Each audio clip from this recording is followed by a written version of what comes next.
우리 삶에 임하는 하나님 나라라는 말씀으로 함께 나누려고 합니다. 주 예수와 동행하는 그곳이 우리에게 하늘나라, 그러니까 천국임을 믿으십니까?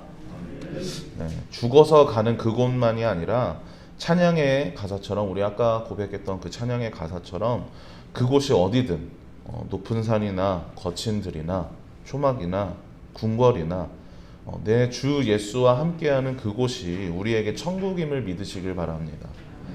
네, 그렇기 때문에 천국은 장소의 개념이 아니라 장소의 개념을 말하는 것이 아닙니다. 특정한 어떤 지역을 천국이다, 하늘나라다 이렇게 부르는 것이 아니라요. 하나님이 함께 하시는 곳, 그러니까 하나님의 주권이 나타나는 곳, 하나님이 통치하시는 그곳을 하나님의 나라라고 부르는 것입니다. 그렇기에 내 삶에서 하나님의 주권이 나타나고 내 안에 하나님이 항상 함께 계시다면 내가 걸어가는 그곳이 바로 내가 나아가는 그곳이 천국이 되는 것입니다. 내가 속한 가정에서 하나님이 다스리시도록 하나님의 주권을 구한다면 그 가정이 바로 천국이 되는 것이고요. 그것은 직장이나 교회나 마찬가지인 겁니다. 아무리 교회라고 할지라도 하나님의 주권이 없다면, 하나님의 그 다스림이 없다면 그것은 껍데기에 불과하겠죠. 그래서 우리가 하나님의 나라를 이뤄가자, 하나님의 나라를 나타내자 하는 것은 이런 의미에서 하는 말입니다. 그렇기 때문에 어떻습니까? 우리가 죽어서 가는 저 하나님 나라를 그 하나님 나라만을 소망할 뿐 아니라 살아서 이 땅에서 하나님 나라를 누리면서 이뤄가면서 살아야 하지 않겠습니까? 네, 그렇게 하나님 나라를 이루며 이 땅에서도 하나님의 백성으로 살아가시는 여러분들 되시길 소망합니다. 그렇다면 지금까지 천국, 그 하나님 나라를 얘기했는데 하나님이 계시다면, 하나님이 통치하시고 계시다면, 다스리고 계시다면 거기가 바로 하나님 나라라고 했는데 그렇다면 지옥은 어떤 곳이겠습니까? 네, 무엇을 지옥이라고 부르겠습니까? 하나님이 계시지 않는 것이 바로 지옥입니다. 하나님의 다스림이 없고 하나님의 통치가 없는 그곳이 바로 지옥입니다. 천국과 마찬가지로 죽음 이후, 그러니까 예수님이 이 땅에 오셔서 그 심판 이후 예수님이 믿지 않는 자들이 영원 형벌 받을 그곳만을 지옥이라고 하는 것이 아니라 하나님의 나라와 반대로 하나님이 계시지 않는 곳이 바로 지옥입니다. 괴로움과 고통이 있어야만 지옥이 아닌 겁니다. 하나님의 통치가 없는 것이 바로 지옥입니다. 불지옥만이 지옥이 아니라 하나님이 계시지 않는다면, 그렇게 산다면 우리 삶에도 지옥을 살 수 있는 것이죠. 사사기를 관통하는 한 말씀이 있다고 계속 말씀드렸었죠. 그때 왕이 없으므로 각기 자기 소견에 오른 대로 행하였더라. 각각 자기 소견에 오른 대로 행하였더라. 이 말씀은 하나님의 뜻보다는, 하나님의 인도하심보다는 자기 생각대로, 자기 유익대로 그때 그 백성들이 그런 삶을 살았다는 겁니다. 이게 어떤 의미일까요?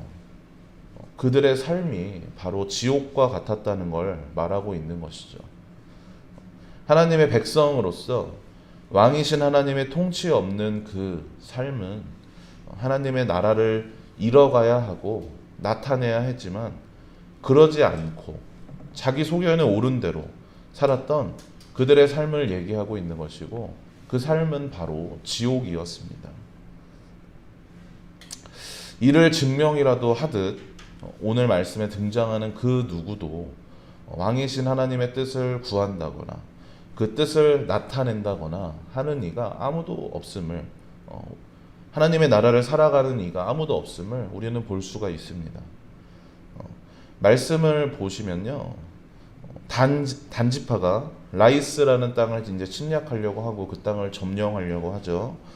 그 전에 먼저 미가의 집에 들러서 제사에 쓰이는 물건들, 그러니까 신상과 에봇과 드라빔 뭐 그런 것들을 탈취할 뿐만 아니라 이를 집례하던 그것을 만들었던 레위인도 탈취하여서 떠납니다.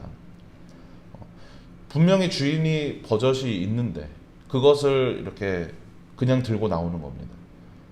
우린 그런 사람을 뭐라고 부르나요? 네, 강도라고 부르죠. 단지파는 지금 강도짓을 하고 있는 겁니다. 특별히 무엇에 대해서 강도짓을 한 거냐면 제사에 대한 거, 제사 우상 숭배나 어떤 제사에 대한 그것을 강도짓하고 있는 겁니다. 그걸 이제 그걸 본 주인인 미가가 어떻겠습니까? 눈 뜨고 코 베일 수는 없잖아요. 자기 이웃들을 모아서 단지파를 쫓습니다. 그리고 이를 본 단지파가 미가에게 뭐라고 하냐면요. 23절 후반부에 무슨 일로 이같이 모아가지고 왔느냐 하면서 오히려 미가에게 따집니다. 적반하장이죠. 자기들이 강도짓을 해놓고 무슨 일로 이렇게 몰려왔냐며 미가에게 오히려 되묻는 겁니다. 그리고 왜 내 것을 훔쳐가냐며 따지는 그 미가에게 이렇게 대답합니다. 우리 25절 말씀 한번 같이 읽어보도록 하겠습니다. 단 자손이 그에게 이르되 내 목소리를 우리에게 들리게 하지 말라. 노한 자들이 너희를 쳐서 내 생명과 내 가족의 생명을 잃게 하노라 하고 26절도 같이 읽겠습니다. 단 자손이 자기 길을 간지라. 미가가 단 자손이 자기보다 강한 것을 보고 돌이켜 집으로 돌아갔더라. 네, 이 상황이 어떤 상황이냐면 단 자손이 미가에게 우리 함부로 건들지 마. 그러다 너희들 다 죽는다 하면서 이렇게 협박하는 것이죠. 그러니까 미가가 아무래도 이렇게 상대가 안 될 것 같으니까 수적으로나 뭐 여러 가지로 상대가 안 될 것 같으니까 그 자리를 피하고 있는 겁니다. 이제 이 말씀 이후에 단 지파는 라이스를 침략해서 그곳에서 평화롭게 살고 있는, 한가롭게 살고 있는, 그리고 걱정 없이 살고 있는 그 백성들을 몰아내고 그 성읍을 차지합니다.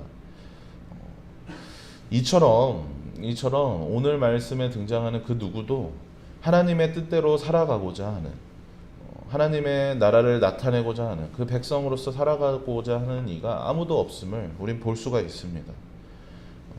하나님이 허락하신 땅이 아니라 자기 입맛대로, 자기 편의대로 그 땅을 차지하려고 하고 폭력과 힘으로 자신들의 편의를 충족시키려고 하고 있는 그 단지파나 개인을 위한 레위인, 개인을 위한 제사장으로 개인을 위한 그 제사를 드리고 있었던 미가나 더 좋은 조건, 더 나은 조건, 더 좋은 자리를 찾아서 옮기는, 그리고 미가를 타락시켰을 뿐만 아니라 이제 단지파를 타락시키려고 하는 그 레위인이나 이들 모두는 하나님 없이 자기 소견에 옳은 대로 자기 뜻대로 행하면서 살아가고 있습니다. 이들뿐만이 아닙니다. 평화롭게 살아가던 그 라이스 그 지역에 거주하던 거주민들 또한 마찬가지입니다. 28절 말씀을 보면 라이스 백성들을 도우리가 아무도 없다라고 하고 있는데요. 자기들만 평화롭게 살아가고 자기들만 한가한 것이 끝이 아닙니다. 타락한 이 시대 속에서 내 안위만을 추구하며 살아가는 것은 어떤 의미에선 단지파와 다를 것이 없는 겁니다. 자신들이 아무렇지 않게 누리고 있던 이 평화가 어떤 이들에게 정말 간절한 희망일지 모름에도 남 일이니까, 내 일이 아니니까, 나와 상관없으니까, 나는 지금 행복하니까 저들이야 괴롭던 말던 나는 상관없지, 나만 잘 살면 되지 하는 이 태도는 그 안위를 찾아가고 있느냐, 그 안위를 이미 찾았느냐 하는 그 차이인 것이지, 라이스에 살아가던 그들과 라이스를 침략하고 있는 그 점령한 그 단지파나 다를 게 없는 겁니다. 또한 이런 단지파의 독주를 그리고 이 폭력적인 방식들을 막을 장치가 이스라엘에 아무것도 존재하지 않는 겁니다. 거리가 멀어서 접촉하지를 않아서 평소에 접촉하지 않아서 다른 사람의 불행을 다른 사람의 죄악을 모른 채 살아가고 있습니다. 이처럼 이스라엘 공동체는 타락했습니다. 그들 스스로는 그들의 죄악에서 그들의 그 범죄함에서 돌아설 수 없고 그들의 죄악을 멈출 수가 없고 자신들의 죄를 돌이킬 그 어떤 것도 존재하지 않습니다. 이것은 개인에서부터 어떤 집단에 이르기까지 그들에게 어떤 희망도 존재하지 않는 걸 볼 수가 있는 겁니다. 각각 자기 소견에 오른 대로 행하였더라. 저들의 그 삶, 미가, 레위인, 단지파, 라이스 백성들 뿐만 아니라 이스라엘 백성들 모두를 표현하는 가장 적절한 말입니다. 각각 자기 소견에 오른 대로 행하였더라. 그리고 그런 그들의 삶은 바로 지옥입니다. 그들이 지금 평화롭던지 아닌지와 상관없이 그들의 지금 어떤 기분인지와 상관없이 그들이 원하는 것을 이뤘든지 아닌지와 상관없이 자기 소견에 오른 대로 살아가는 저들의 삶이 바로 지옥입니다. 하나님의 뜻이라고는 없는, 하나님의 통치와 다스림이 없는 저들의 삶이 바로 지옥인 것이죠. 저들의 모습을 보며 우리 삶을 되돌아보시길 바랍니다. 우리 삶에 하나님의 뜻을 나타내고자, 하나님의 통치를 구하고자, 그리고 그 통치를 나타내고자 살아갔는지, 그래서 하나님이 다스리시는 그 나라를 우리 삶에 이뤄가고자 했는지 한번 돌아보시길 바랍니다. 어쩌면 우리도 그 자기 소견에 오른 대로 살았던 저 이스라엘 백성들과 같은 모습을 하고 있는지도 모릅니다. 하나님의 백성이라고는 하지만 왕이신 하나님, 그 하나님 없이 내 맘대로 살아가고 있는 저들의 모습을 우리도 하고 있는지 모릅니다. 하지만 낙심하지 마시고 절망하지 마십시오.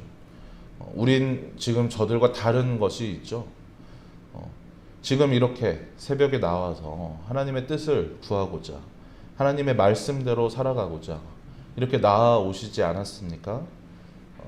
우리의 모습은 저 단지파 그리고 저 미가와 크게 다르지 않을지 몰라도 하나님께서 개입하시고 우리에게 말씀하고 계십니다.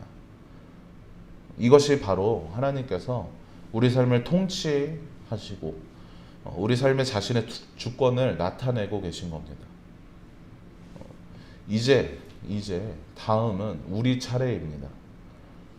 이 통치와 주권을 하나님께서 드러내고자 하시는 그것을 우리 삶에서 나타내며 살아가야 합니다. 말씀을 나누며 그리고 기도하며 이렇게 깨닫게 된 주의 뜻을 우리 삶에서 증거하며 살아가야 합니다. 그것이 바로 하나님 나라를 이뤄가는 그리고 하나님 나라를 나타내는 삶인 것입니다. 그리고 이렇게 살아가는 것, 나 혼자 살면 될까요? 나 혼자만 그렇게 살면 끝일까요? 우리가 지금 같이 함께 하고 있는 우리 지체들, 그 지체들을 위해서 그리고 우리가 속한 이 공동체를 위해서 그렇게 살아가도록 힘써야 할 것입니다. 함께 하나님 나라를 누리고 함께 하나님 나라를 나타내는 여러분들 되시길 소망합니다. 그리하여서 우리 성도님들 그리고 우리 주문진 교회는 자기 소견에 오른 대로 살아가는 것이 아니라 왕이신 하나님의 뜻대로 살아가며 삶에서 하나님 나라를 나타내는 누리시는 높은 산이든지 거친 들이든지 그곳이 초막이든지 궁궐이든지 주 예수와 동행하니 하늘나라라고 고백하시는 정말 그렇게 살아가는 그런 우리 성도님들 모두들 되시길 소망합니다. 그렇게 하나님 나라를 이뤄가는 하나님의 백성 되시길 소망합니다.